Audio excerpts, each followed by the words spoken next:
ప్రభునందు ప్రేమైన దేవుని బిడ్డారా, ప్రభు అయిన యేసు నామమున మీకు శుభములు. జీవగల దేవుని కృపావర్షం మీపై సమృద్ధిగా కురియునుగాక.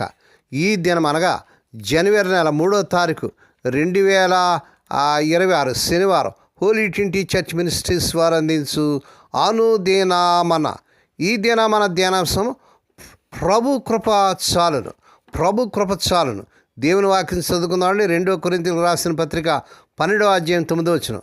అందుకు నా కృప నీకు చాలును, బలహీనత యందు నా శక్తి పరిపూర్ణమవుతున్నదని ఆయన నాతో చెప్పాను. కాగా క్రీస్తు శక్తి నా మీద నిలిచిన నిమిత్తము విశేషంగా నా బలహీనతల యందే బహు సంతోషంగా అతిశయపడుదును. దేవుడు తన పరిశుద్ధ వాక్యం దీవించుగాక. దేవుని బిడ్డలారా, పౌలు భక్తుడు ఈ చక్కని మాటలు చెప్తున్నాడు. దేవుని కృప మనకు ఎల్లప్పుడూ సరిపోతుందని, ముఖ్యంగా మనం బలహీనంగా ఉన్నప్పుడు ఆయన శక్తి పరిపూర్ణంగా వ్యక్తమవుతుందని మరి భక్తుడు తెలియజేస్తున్నాడు. దీనివల్ల మన బలహీనతలో కూడా దేవుని బలం ప్రకాశిస్తుంది. కాబట్టి మన బలహీనతల గురించి అతిశయపడాలని పౌలుకు దేవుడు చెప్పిన మాట ఇది. అపోస్తలుడైన పౌలు గారికి శరీరంలో ఒక ముళ్ళు ఉందంట. ఒక భరించలేని కష్టం లేదా బలహీనత ఉన్నప్పుడు దాన్ని తొలగించమని ప్రియప్రభుని 3 సార్లు వేడుకున్నాడు. దేవుడు పౌలు గారితో అన్నాడు, నా కృప నీకు చాలును, బలహీనత యందు శక్తి, నా శక్తి పరిపూర్ణమవుతుందని చెప్పాడు. దేవుని స్తోత్రం కలుగును గాక.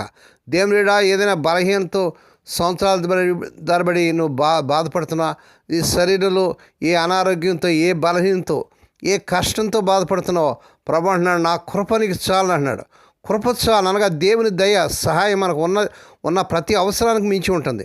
మన బలహీనతతో సహా శక్తి పరిపూర్ణమవుతుంది.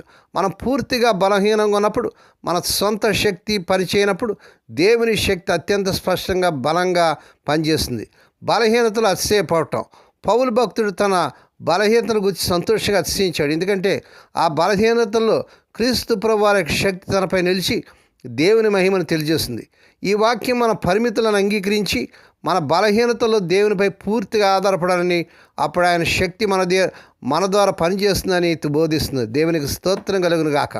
దేని బిడ్డ, దేవుని వాగ్దానాల మాధుర్యాన్ని మనం ఆస్వాదించి ఆనందించగలిగే సరైన సమయం ఆసన్నమే వరకు దేవుడు వాటిని నెరవేర్పులకు తీసుకురాడని స్పర్జన్ భక్తుడు చెప్పాడు. నీవు అగ్ని మధ్య నడిచిపోయినప్పుడు కాలిపోవు, జ్వాలలు కాల్చగలేవని యెషయా గ్రంథం 43వ అధ్యాయం 2వ వచనంలో ఆ బంగారు మాటలు మనం తప్పక విలువిలుస్తాం. కానీ ఆ హతసాక్షి అయినటువంటి బిన్ని ఆనందించినట్టుగా మనలో ఎంతమంది ఆ మాటలు ఆనందించగలమండి? తాను ఒక గొంజకు బంధించబడి సజీవ దహనం గావించబడే క్షణం వరకు అతడు చెరసాల్లో వేచి ఉన్న కాలమంతా కూడా ఆ మాటలు అతనిలో ఉత్సాహాన్ని, ధైర్యాన్ని నింపాయి.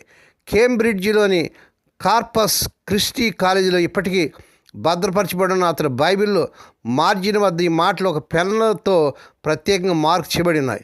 బైబిల్లోని ప్రతి వాగ్దానం క్రైస్తవుల్లో ఎవరినో ఒకరిని తప్పక ప్రభావితం చేస్తూ ఉండదనటంలో ఎలాంటి అనుమానం లేదు. దేని బిడ్డారా, అలా చూసుకుంటూ పోతే పరిశుద్ధ బైబిల్ మార్జిన్ అంతా కూడా అనేక అనుభవాలతో నిండిపోయింది.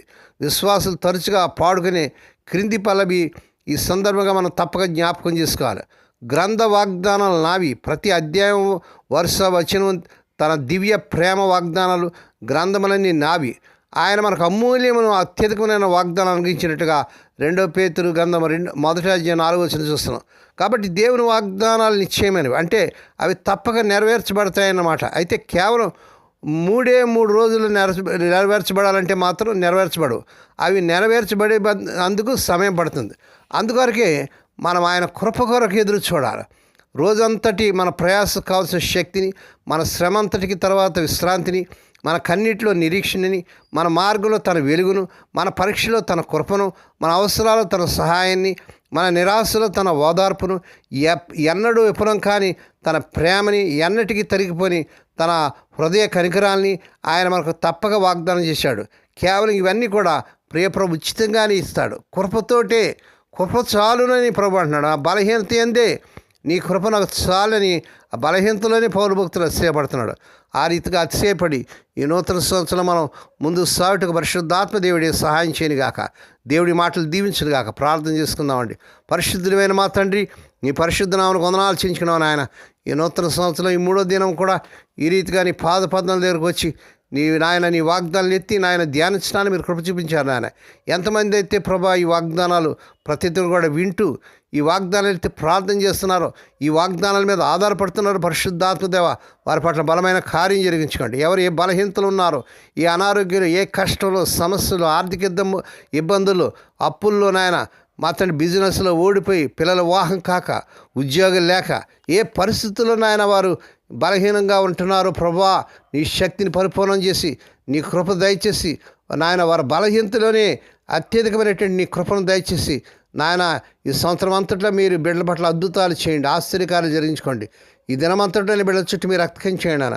ఈ దినం పుట్టిన దినాలు, వాహ దినాలు, ఆ శుభదినాలు జరుపుకున్న బిడ్డలు కూడా బహుగా దీవించండి నాయనా. నీ కొందనాలు మా తండ్రి ఈ హోలీ ట్రినిటీ చర్చ్ మినిస్ట్రీస్ ద్వారా, ఆయా మినిస్ట్రీస్ ద్వారా దొరికిన పరిచయను, దీనదాసులను, దాసురాన్ని, విధవరాన్ని, దిక్కులేని బిడ్డలను, తండ్రి లేని బిడ్డలను జ్ఞాపకం చేసుకున్న వారి ప్రతి అవసరం తీర్చమని సమస్త మహిమా ఘనత మీకే చెల్లించుకుంటూ స్తుతిస్తూ కొనియాడుతూ యేసయ్య పరిశుద్ధ నామమున స్తుతించి గణపరిచి వేడుకొని ప్రార్థిస్తున్నాం తండ్రి, ఆమేన్. మన ప్రభువైన యేసుక్రీస్తు వారి కృప, తండ్రి అయిన దేవుని ప్రేమ, పరిశుద్ధాత్మ దేవుని కనీన సహవాసము సదాకాలం మీకు తోడేండి నడిపించి బలపరచునుగాక. ఆమేన్.